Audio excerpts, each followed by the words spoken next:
कैसे हैं आप सब। तो आज की इस वीडियो में मैं आप सभी बच्चों को, जो भी बच्चे जैक बोर्ड में क्लास 12 में पढ़ते हैं, तो क्लास 12 इंग्लिश सिलेक्टिव देखिए आपका मॉडल सेट पेपर जो जैक बोर्ड ने जारी कर दिया है, इसमें एमसीक्यू प्लस सब्जेक्टिव दोनों ही आपके सवाल आने वाले हैं। दोनों ही वीडियो में दोनों ही मतलब आपका जो क्वेश्चन है एमसीक्यू साथ साथ सब्जेक्टिव वाला क्वेश्चन दोनों एक ही वीडियो में आपको कंप्लीट कर दूंगा। तो आप सही बच्चे वीडियो क्लास तक बस बने रहिएगा। वीडियो पसंद आने पर आपको वीडियो को लाइक कर देना है, चैनल पे न्यू आया तो चैनल सब्सक्राइब करना, साथ में बेल आइकन पे क्लिक करना है ताकि इसी प्रकार हर अपडेट जैक बोर्ड से जुड़ी भी आपको हमारे चैनल में मिलते रहे। तो चलिए वीडियो को शुरू करते हैं बिना वक्त बर्बाद किए हुए। 1.5 घंटे का समय मिलने वाला है, 40 क्वेश्चन आने वाले, एक क्वेश्चन 1 मार्क्स ऑब्जेक्टिव मिलने वाला है। जिसमें देखिए एक आपको क्या दिया बच्चों, पोएम दिया हुआ है, ठीक है। इस पोएम से आपको टोटल 5 क्वेश्चन पूछे गए हैं। देखिए मैं आपको एक सत्य बता देता हूं कि इंग्लिश सिलेक्टिव का जो क्वेश्चन पेपर है वो बहुत ही ज्यादा टफ है एज कम्पेयर टू इंग्लिश का जो हमारा कह सकते हैं कोर पेपर है।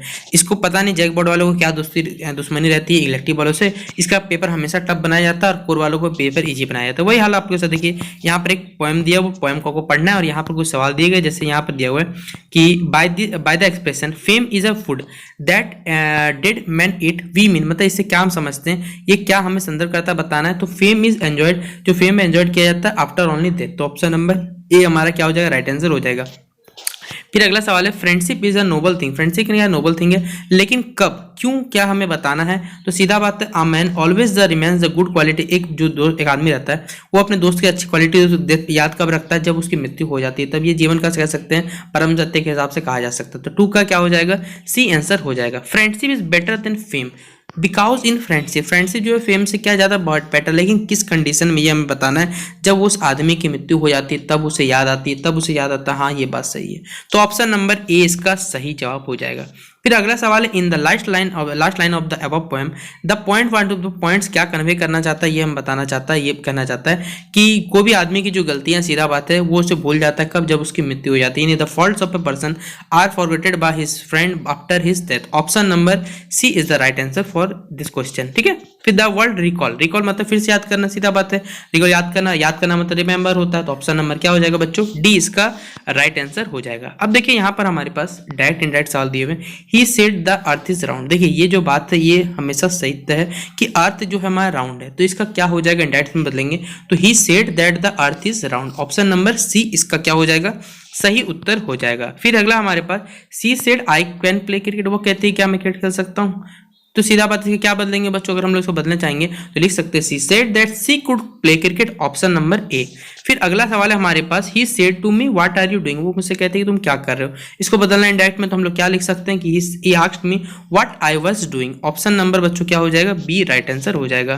फिर Manisha asked I am going out tonight, मैं घर से बाहर जा रही हूँ रात को, ठीक है। इसको बदलना है हमें किसमें, तो इंडायरेक्ट में बदलना है तो क्या बदलेंगे कि Manisha said that she was going out that night, मतलब आज की रात के लिए बेसिकली वो बाहर जा रही है।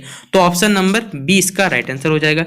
He says I am busy, तो इसका क्या हो जाएगा, ही said that he was busy. Option number क्या हो जाएगा, ए इसका। ऑप्शन नंबर क्या हो जाएगा बच्चों, सी आंसर हो जाएगा कि he says that he is busy. Option number C इसका सही उत्तर होगा। फिर देखिए हमारे पास क्या है, इन इस sentence given below there is error. इस सवाल में मतलब कहीं पर एक पॉइंट गलती है। With the verbal printed in bold, जो वर्बल प्रिंटेड मतलब देखिए ये जो ब्लू कैसे डार्क मार्केट किया गया यहाँ पर गलती है, और इसी गलती की जगह आपको देखिए क्या करना है, इसको आपको एप्रोप्रिएट वर्ब मतलब कोई सही वर्ब लगा के बताना है। क्वेश्चन नंबर 11 से लेकर 15 तक देखिए लिखा I am feeling that Sunita is very kind, मुझे ऐसा लगता है कि सुनीता मेरे लिए क्या बहुत ज्यादा दयालु है। क्या यहाँ पर देखिए जो एम फीलिंग ये यहाँ पर एरर है, मतलब यहाँ गलती है, आपको इसको सुधार के क्या करना, ठीक करना। तो क्या होगा, आई फील दैट, मैं महसूस करता हूं कि सुनीता क्या मेरे लिए दयालु, सीधा बात है। ऑप्शन नंबर ए इसका राइट आंसर हो जाएगा। फिर अगला सवाल है ही जस्ट पोस्टेड, उसने क्या किया, जस्ट पोस्ट लेटर को पोस्ट किया, तो इसको बदल के हमको क्या करना है, सही रूप लिखना है। तो इसका सही जवाब हो जाएगा ही हैड जस्ट पोस्टेड, इसने जस्ट क्या किया, पोस्ट किया लेटर को। तो ऑप्शन नंबर सी इसका राइट आंसर हो जाएगा। फिर here is coming my brother, क्या नहीं मेरे सीधा मेरे भैया आ रहे हैं, क्या जा रहा है, तो इसको यहाँ पर गलत है, ये क्या हो जाएगा, here comes my brother. Option number A क्या होगा, राइट आंसर हो जाएगा। फिर she never get up early in the morning, तो इसको बदलना है सही सेंटेंस में, तो she never gets up early in the morning. Option number C right answer हो जाएगा। फिर अगला क्वेश्चन नंबर 15 हमारे पास कि you are not completing your work so far, तुम अपने वर्क कंप्लीट नहीं कर रहे हो, क्या बात है, इसको बदलना है। तो क्या लिख सकते हैं, यू हैव नॉट कंप्लीटेड, क्योंकि तुम्हारा काम बहुत बाकी, तुम काम में नहीं कर रहे हो। तो ऑप्शन नंबर ए इसका राइट आंसर हो जाएगा। फिर देखिए क्वेश्चन में 16 से लेकर अब 40 तक जो सवाल है वो सारे के सारे एमसीक्यू और सारे मोस्टली बुक के पार्ट आपसे क्वेश्चन दिए गए हैं। जिन्हें पहला ही सवाल है देखिए what is the human from divine, ठीक है। ये मर्सी, पीटी, पीस या लव। अगर देखिए आपने कहानी पढ़ी होगी बच्चों तो ही आप सवालों को सॉल्व कर सकते हैं। फिर ह्यूमन फॉर्म ऑफ डिवाइन क्या कहलाता है, तो लव कहलाता है, प्यार कहलाता है।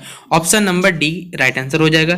फिर बताना है the mark on the wall, इसके लेखक कौन है, जब उन्होंने क्या किया था, when she saw the mark for the first time, जब सबसे पहले मार्क को देखा था तो क्या कर रहे थे वो हमें बताना है। तो कर रहे थे smoking a cigarette, option number D एक सिगरेट पी रहे थे। फिर अगला सवाल है हमारे पास, फिर अगला सवाल देखिए हमारे पास, the snake ring on the finger of Frau Frieda, जो स्नैक था वो फ्रॉडफिडर के रिंग पे घूम रहा था, जिससे उसकी आंखें जो थी रबी थी, इमरल्ड थी, टोपाज थी या सेपिया थी, मतलब किस प्रकार का जो स्नैक का जो रिंग था बेसिकली, ठीक है, वो किस शेप का था हमें ये बताना है। तो ऑप्शन नंबर बच्चों क्या हो जाएगा, ये होगा इमरल्ड, ऑप्शन नंबर बी इसका राइट आंसर हो जाएगा।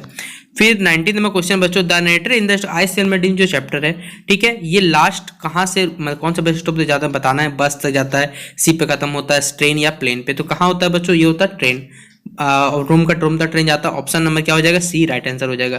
फिर व्हाट डिड एवलिन, एवलिन अपने मदर को क्या प्रॉमिस करती है मदर के डेथ से पहले, ठीक है, तो ये बात बताना है। तो याद है कि उन्होंने अपने फैमिली की क्या वो क्या रखवाली करेगी, रखवाली नहीं बच्चों, उसकी हिफाजत करेगी, उसकी सुरक्षा करेगी, आप उनके साथ रहेगी, to take care of the family, option number C इसका राइट आंसर होगा। फिर how old was Evelyn, Evelyn कितने वर्ष की थी, तो एवलिन कितने वर्ष की थी याद रखिएगा, ऑप्शन नंबर बच्चों 19 ईयर्स हो जाएगा। एवलिन कितने वर्ष की थी, 19 साल की थी, ऑप्शन नंबर बी। फिर एवलिन का एम्प्लॉय का नाम क्या था, तो याद रखिएगा मिस गैवा नाम था, ऑप्शन नंबर ए राइट आंसर हो जाएगा। फिर व्हाट वाज राइजल फादर प्रोफेसर, राइजल के जो पिताजी उसके प्रोफेशन क्या था, तो वो क्या थे, वॉच मेकर थे, घड़ी बनाने वाले थे, ठीक है।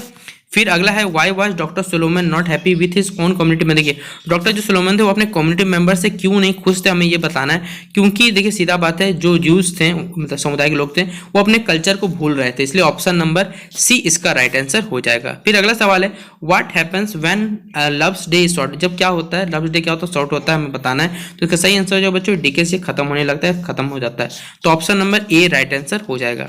फिर what is the nature of the first impression that the forms of the basic, कोई भी फिल्म को बनाने क्या बेसिस होता है, हमें फर्स्ट इंप्रेशन बताना है कि इसका फर्स्ट इंप्रेशन लोगों पे क्या असर पड़ता है। तो देखिए ऑडियंस लाफ करे, ऑडियंस को सीधा बात इंटरेस्ट जागे, फ्राइट पे सीधा बात ऑडियंस स्माइल करे, उन स्टोरी पे उनका भरोसा बनते रहे, तो ऑप्शन नंबर डी क्या हो जाएगा, इसका राइट आंसर हो जाएगा। फिर which law restricts our freedom in civilised society, कौन सा लॉ देखिए सीधा बात हमें सिविलाइज्ड सोसाइटी में जीने की स्वतंत्रता देता है, ये हमें बताना है। तो इसका आंसर हो जाएगा बच्चों the law of the land, मतलब उस जगह जिस जगह रहते हैं, जिस भी देश में वहाँ का जो नियम चलता है उसे हमें मानना पड़ता है, ठीक है, तो ऑप्शन नंबर ए। फिर अगला सवाल है हमारे पास, which is not mentioned weak witness of the name in the poem of Shakespeare 63, कौन सा यहाँ पे मेंशन नहीं है हमें ये बताना है, तो वो है बच्चों बायोग्राफी, ऑप्शन नंबर डी। फिर क्वेश्चन नंबर 29 में ताओ इंग क्या थे बच्चों, की मतलब क्या वर्किंग करते थे बेसिकली, तो क्या कहते कुक थे, ऑप्शन नंबर सी याद रखना आपको right answer. Who was blinded in the story tomorrow, blinded in the tomorrow में कौन ब्लाइंड थे हमें ये बताना है, तो थे जोसियस गारविल, ठीक है, ऑप्शन नंबर डी इसका राइट आंसर हो जाएगा। 30 नंबर है trees in that poem, trees जो ट्रीज है पोएट्रीज किससे कंपेयर किया जा रहा है, तो टेस्लेस से, ऑप्शन नंबर बी। फिर अगला है कुबला खान, सीधा कुबला खान कुबला खान की जो कैपिटल थी वो कहाँ सिचुएटेड थी, वो थी जांडू में, ऑप्शन नंबर क्या हो जाएगा, बी नंबर इसका राइट आंसर हो जाएगा। फिर है who is Chandalika in the play, Chandalika play में कौन है, सीधा बात है तो प्रकृति, ऑप्शन नंबर सी इसका राइट आंसर हो जाएगा।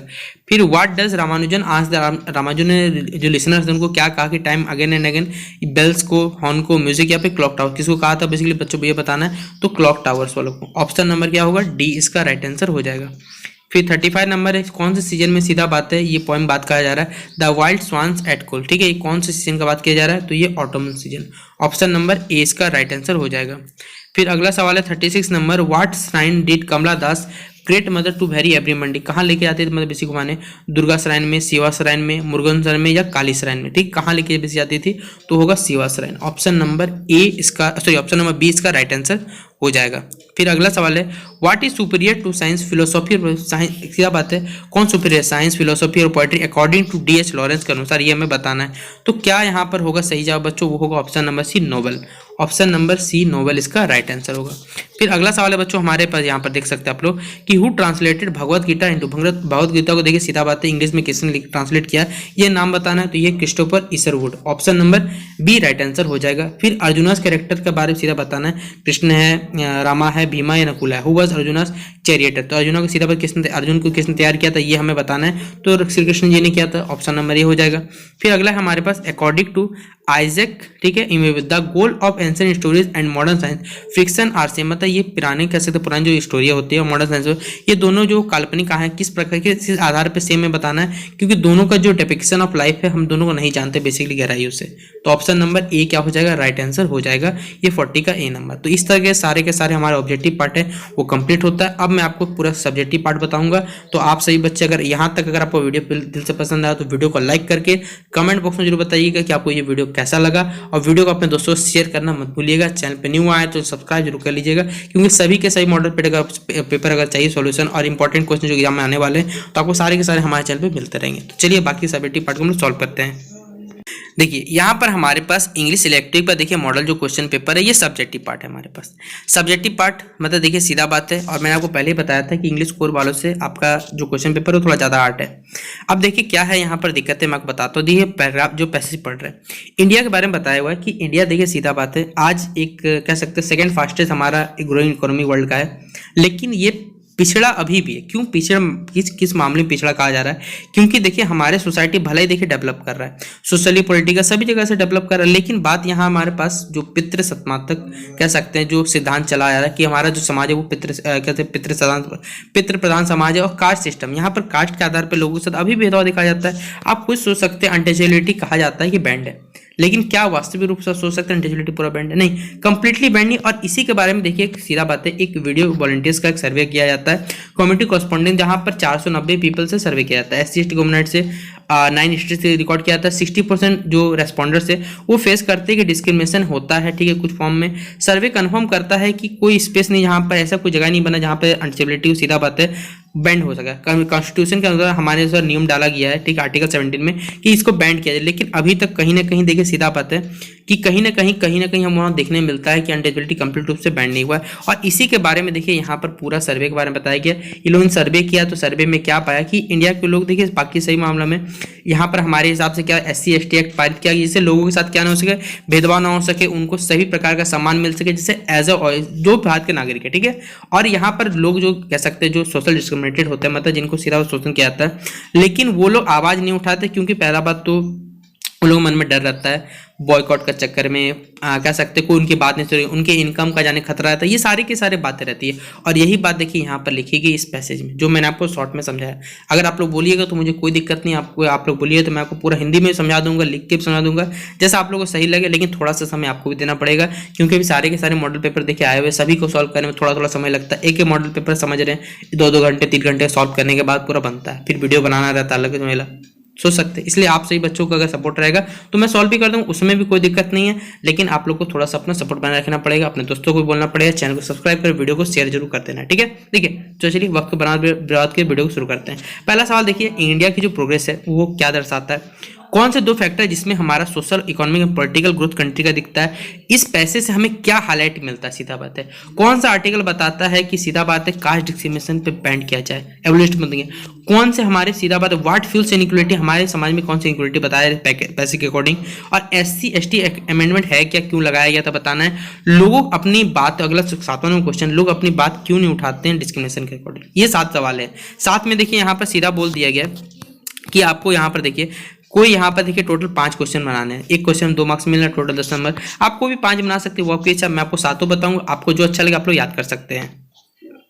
देखिए यहाँ पर मैंने आप सभी बच्चों के लिए बार बार आपको पलटना पड़े, इसलिए मैंने यहाँ सभी बच्चों के क्वेश्चन भी लिख दिया है, और यहाँ पर देखिए एक एक करके सभी का आंसर भी लिख दिया है कि सेकेंड फास्टिंग ग्रोइंग इकोनॉमी ये दर्शाता है कि भारत हमारा तरक्की कर रहा है। पार्टीचेरी या फिर कास्ट सिस्टम, ये 2 फैक्टर है जिसके कारण हमारा कह सकते हैं बच्चों जो हमारा सोशल इकोनॉमिक और पॉलिटिकल ग्रोथ को दर्शाता है। इस पैसे से देखिए हमें ये हल मिलता है कि हमारा भले देश हमारा डेवलप हो चुका है, लेकिन ये पूरी तरह से कह सकते हैं एक डेवलप नेशन या फिर संपूर्ण विकसित राष्ट्र क्यों नहीं बन पाया, क्योंकि ये सारी की सारी चीज क्या रखती है, वैल्यू में रखती है। अगर इन सब चीजों से बाहर निकलेंगे तभी हमारा देश विकसित कर सकता है। आर्टिकल 17 एबोलिश करता है, मतलब बंद करता है कि इस पे डिस्क्रिमिनेशन बेस्ट करता है। कास्ट हेरेसी मतलब जातिवाद जो होता है, डिस्क्रिमिनेशन होता है, ये क्या करते हैं हमारे इनइक्वालिटी करते हैं इंडियन सोसाइटी में।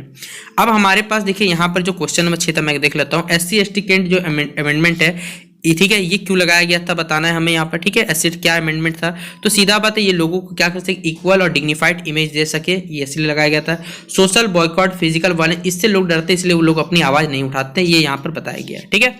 अब देखिए क्वेश्चन नंबर हमारा 8 है। चलिए पहले क्वेश्चन को देखते हैं, फिर एक एक करके सभी सवालों को हल करते चलेंगे। देखिए बच्चों, ये हमारा क्वेश्चन नंबर 1 जो 1 से लेकर 7 तक होता है कंप्लीट होता है। सेक्शन बी में देखिए बच्चों यहाँ पर 3 सवाल बोलेगा, जिनमें देखिए पहला ही सवाल है कि in many parts of the country girls are still discourage from going to school. देखिए कह सकते हैं जो छात्र होती हैं या फिर जो कह सकते हैं बच्चों जो लड़कियां होती हैं उनको क्या कहता है, स्कूल जाने से मना किया जाता है। लेकिन अगर आप एक सीनियर कह सकते हैं बच्चों, आप ऐसे जहां पर हम जानते हैं कि अगर महिलाओं को शिक्षा मिली फिर बच्चों को शिक्षा मिलेगी, को भी लड़की शिक्षा मिलेगी, तो वो सीधा बात है कि वो जीवन में आगे बढ़ सकती है, उनके जीवन का स्तर भी क्या हो विकसित हो। इसी के आधार पर हमें क्या करना है, एक कंपोजिशन तैयार करना है, प्रोमोटिंग एजुकेशन ऑफ गर्ल्स। अगला क्वेश्चन हमारे पास, और ये क्वेश्चन डिट्टो एकदम याद रखिएगा, इंग्लिश कोर वालों को आया हुआ है कि आपका वहां नाम कैरेक्टर बस बदल दिया गया। आप क्या स्पोर्ट्स सेक्रेटरी अपने स्कूल के, लास्ट वीक आपके स्कूल में योगा अवेयरनेस का प्रोग्राम चलाया गया था और क्या क्या हुआ था, ये सारी की सारी बातें आपको बतानी है। फिर अगला हमारे पास माय फेवरेट गेम पे आपको कैसे लिखना है। 2 ही क्वेश्चन बनाने, एक क्वेश्चन में 5 नंबर, 2 क्वेश्चन में 10 नंबर आपको मिलने वाले। तो चलिए आइए मैं आपको तीनों के जवाब बताता हूं, आपको जो अच्छा लगे आप लोग अपने हिसाब से लिखिएगा। देखिए क्वेश्चन नंबर 8 का आंसर यहाँ लिख दिया है कि इन मैनी कंट्रीज इंक्लूडिंग, बहुत से कंट्री जहाँ भारत में भी क्या होता है, गर्ल्स को डिस्क्रिमिनेट किया जाता है और उनके जीवन का अर्ली स्टेज से उनको बोला जाता है कि आप स्कूल में उनको शिक्षा का अधिकार नहीं दिया है, उनको पढ़ने नहीं है, एक सर्टेन एज तक ही उनको पढ़ने दिया जाता है। उससे मोस्टली जो हमारे रूरल में ग्रामीण क्षेत्रों में क्या होता है, उनको तो एजुकेशन से भी क्या दूर रखा जाता है। उनको ऐसा लगता है कि सीधा बात है कि वो लोग महिलाओं घर के काम करने के लिए पड़े। जो पुअर पेरेंट्स रहते हैं वो लोग एजुकेशन, सीधा बात है वो लोग के पास देखिए पैसा नहीं है, उनको लगता है कि बॉयज जो होते हैं घर के कमाने वाले होते हैं और उनके द्वारा ही उनके घर में सीधा बात है जो मैक्सिमम अर्निंग आएगा उन्हीं के द्वारा आ सकता है। लेकिन जिसके कारण वो सीधा बात है फैमिली को क्या करते हैं, जो गर्ल्स को रहते हैं पढ़ाने से डरते हैं, फाइनेंशियल क्राइसिस करते, फाइनेंशियल क्राइसिस का भी कमी रहता है जिसके कारण गर्ल्स को पढ़ाने डरते हैं। डोमेस्टिक रिस्पॉन्सिबिलिटी, घर के काम रहते हैं, बहुत सारा ऐसा सोच सकते हैं। लेकिन एजुकेशन ऑफ गर्ल्स से क्या हो, सीधा बात है ये भी हमारे इंडिया के इकोनॉमी में क्या रखते हैं, एक महत्वपूर्ण योगदान रखते हैं। आज हमारा जो भारत डेवलप कर रहा है क्या सिर्फ पुरुषों की तुलना में कर नहीं, फीमेल का भी देखिए बहुत बड़ा योगदान है, जिसके कारण हमारा देश क्या, वुमेन्स आपको मालूम होगा कि महिला जो हर क्षेत्र में वो घरों का ध्यान रखती है, साथ साथ वो अपना काम भी करती है, जिसके कारण हमारा जो देश है वो आज इस मुकाम पे पहुंचा कि वो डेवलप्ड नेशन पे बन रहा है धीरे धीरे। और यही एजुकेशन सेक्टर अगर हम गर्ल्स को पढ़ाएंगे तो सीधा बात है कि लड़कों के साथ साथ लड़कियां भी हमारे देश के क्या नाम रोशन करेंगे। और ये बातें यहाँ पर लिखी हुई है जो आप सभी बच्चे यहाँ पर पढ़ सकते हैं। तो इस तरह के आप यहाँ पर कंपोजिशन तैयार कर सकते हैं अपने लिए। फिर अगला देखिए हमारे पास एक योगा इवनिंग ऑर्गेनाइज किया गया था और यहाँ पर देखिए क्या क्या हुआ था। तो सीधा बात यहाँ में डेट डाल दी 12 जनवरी 2022, यहाँ 23 कर लीजिएगा। यहाँ पर आपके स्कूल में एक यहाँ पर योगा कर सकते हैं बच्चों, यहाँ ऑर्गेनाइज किया गया था। तो देखिए यहाँ पर योगा के बारे में एक योगा अभियान चला था जिसमें फेमस गुरु सामदेव जी आए थे, जिन्होंने छात्रों को क्या योगासन सिखाया, जिनमें योगासन में से बहुत सारे योगासन है, पवन मुक्तासन है, वज्रासन है, धनुरासन है, ये सारे के सारे आसन यहाँ पर बच्चों को सिखाए गए ताकि बच्चे सीधा बात आसन सीखे और अपने जीवन में क्या प्राणायाम को, सीधा बात है व्यायाम को क्या अपनाएं और अपने सेहत को क्या बेहतरीन से बेहतरीन करे। ये बात देखिए यहाँ पर आप सभी बच्चों के लिए यहाँ पर लिख दी गई है, ठीक है। फिर और आप सेक्रेटरी मनीषा आपका जो भी कैरेक्टर आप यहाँ लिख सकते हैं। फिर यहाँ पर देखिए मैंने लिखा एक फेवरेट गेम जो बचपन में आपसे बच्चे खेलते हैं, खो खो।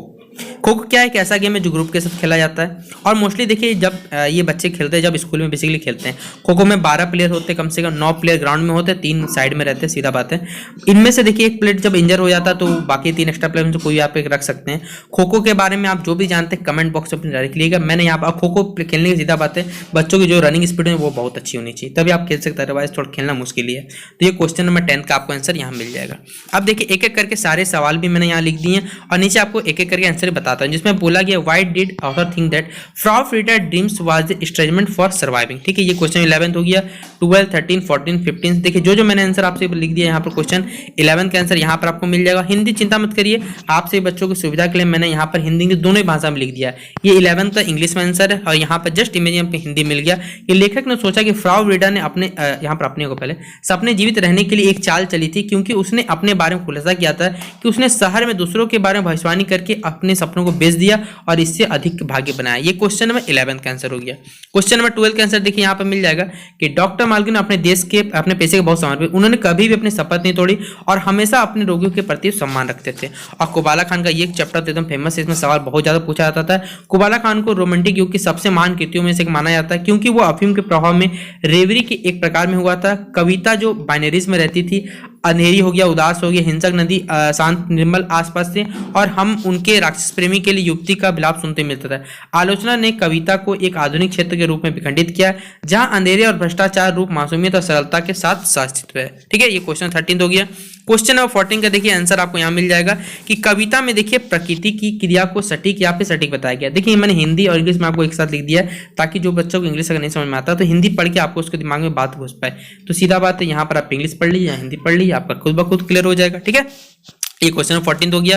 क्वेश्चन नंबर 15 का देखिए इसी तरह सेम यहाँ पर आपको इंग्लिश में आंसर मिल गया कि the inward struggle that the author refers to a stated here, the inward struggle is caused by discipline, it resist the man to do something different than what is inside in the concerned provisions of law, the author says that it by resistance and building a barrier with ourself against something which we consider wrong, we think we shall be more capable of understanding and of being free to live fully, but that is not a fact, he further state that is more than the individual resist so does. ठीक है, ये बात यहाँ पर English में लिख दी गई है और ये बात यहाँ पर आप सभी बच्चों हिंदी में लिख दी गई है। ठीक है, तो जो बच्चा इंग्लिश पढ़ने में साथ से हिंदी पढ़ सकता है ताकि उसको समझ में अच्छे से आ जाए। क्वेश्चन नंबर देखिए 16 का भी आंसर आपको मिल जाएगा। फिल्म निर्माताओं देखिए बहुत सारी चीजों का सामना करना पड़ता है, और अभी तो मालूम है आपको बॉलीवुड बॉयकॉट का तो ट्रेंड चल रहा है, उसी के आधार पर देखिए आप चाहे तो बना के लिख सकते हैं। 16 नंबर का आंसर आपको यहाँ पर लिख दिया गया है। और 17 नंबर इसी तरह आंसर हमारे पास है कि नाटक में देखिए पथिक जो है बुद्ध का सबसे सम्मानित चित्र है, यही बात यहाँ पर लिखी गई है और इंग्लिश और हिंदी दोनों भाषा में अवेलेबल है, आप इसे लिख सकते हैं। क्वेश्चन नंबर 18, 19, 20, 21 इनमें देखिए ये क्या है, ये एक ग्रुप के सवाल है, इन दोनों में से कोई आपको एक लिखना है और इस दोनों में से कोई एक आपको लिखना है। तो यहाँ पर क्वेश्चन नंबर 18, 19 में से मैंने आपसे बच्चों 19 नंबर लिख दिया है, आप यहाँ पर अपने पास इसे कॉपी में उतार सकते हैं। इंग्लिश और हिंदी दोनों भाषा अवेलेबल है, क्योंकि देखिए वीडियो बहुत ज़्यादा लंबा हो गया, 20 मिनट लगातार मैं कंटिन्यूस मैं भी बोल रहा हूँ, तो मेरी भी थोड़ी असुविधा हो रही है, इसलिए आप थोड़ा समझिएगा, आप इसे पढ़ लीजिएगा। हिंदी इंग्लिश दोनों भाषा में लिखा हुआ 19 नंबर का, आप अपने हिसाब से सब लिख लीजिएगा। ठीक है, और यहाँ 19 के बाद मैंने 21 नंबर लिख दिया कि ए टाइगर फॉर मालवीय, ये जो कहानी है लेखक का इसके बारे में क्या कह सकते हैं बच्चों, चित्रण ये बताया हुआ है, और यही बात है कि यहाँ पे हिंदी में लिख दी है मैंने आप सभी बच्चों के लिए। तो आप लोग इसे अपने कॉपी में नोट डाउन करके अच्छे से याद जरूर कर सकते हैं। और हिंदी इंग्लिश दोनों भाषा में अगर आपको सारे के सारे मॉडल सेट चाहिए तो कमेंट बॉक्स में जरूर बताइएगा, मैं ट्राई करूंगा, कोशिश करूंगा अच्छे से अच्छे कि आपको कंप्लीट सॉल्यूशन हिंदी की दोनों भाषा कंप्लीट करवा दूं। तो फिलहाल ये वीडियो अगर पसंद आया हो तो वीडियो को शेयर करना मत भूलिएगा। चलिए मिलते हैं नेक्स्ट वीडियो पे, और वीडियो कैसा लगा कमेंट बॉक्स में जरूर बताइएगा। चलिए bye, best of luck for examination आप सभी बच्चों को।